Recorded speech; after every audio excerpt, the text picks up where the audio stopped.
आजमाया और अपने बरगुज़ीदा बंदों को अल्लाह ने मेरे दोस्तों जैसे आजमाया, वैसे हम ईमान वालों को भी अल्लाह आजमाते हैं। ईमान का चलना होता है कि आजमाइशों का आना ईमान का हिस्सा है, उस पर सब्र और इस्तिकामत के साथ मुकाबला करना,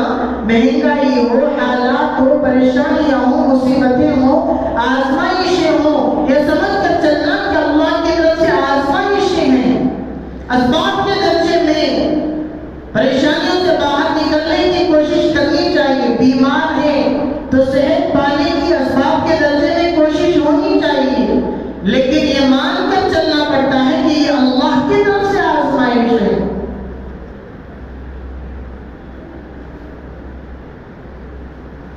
परेशानियां आती हैं तो ये जानने के बाद कि अल्लाह की तरफ से आजमाइश है, ये नहीं कहना चाहिए अहले ईमान को कि क्या हम ही मिले थे अल्लाह को आजमाने के लिए।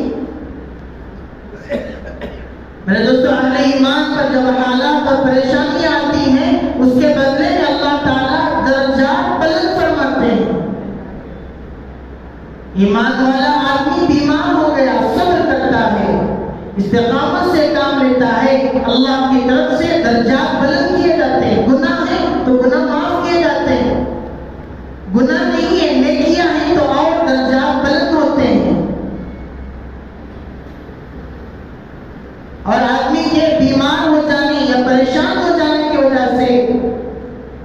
जो इसके जिम्मे और काम होते हैं, रिश्तेदारों का ख्याल करना, हमसाए का ख्याल करना, परेशान लोगों का ख्याल करना, बीमार की इयादत और तीमारदारी करना, जहां इंसान बीमारी की वजह से नहीं पहुंच सकता, कोशिश होती है कि मैं नहीं पहुंचूं लेकिन नहीं पहुंच सकता, अल्लाह ताला इसके इरादे की बुनियाद पर अल्लाह अता फरमाते हैं। बीमारी की वजह से, परेशान न होने की वजह से इस आदमी ने तीमारदारी नहीं की, हमसाए का ख्याल नहीं रखा, बीमार हो जाने की वजह से, अल्लाह फरमाते हैं परेशान हाल आदमी की नीयत साफ है, ये वो अमाल जो बीमारी की वजह से नहीं कर सकता, परेशान हाल होने की वजह से नहीं कर सकता, न करने के बावजूद सिर्फ नीयत पर हम इसे करने के बराबर अजर देते हैं।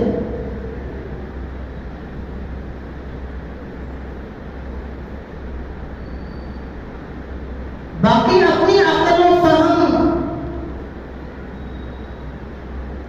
से जो असबाब, जो वजूहात बयान किए जाते हैं, वो सारे असबाब दुनिया के एतबार से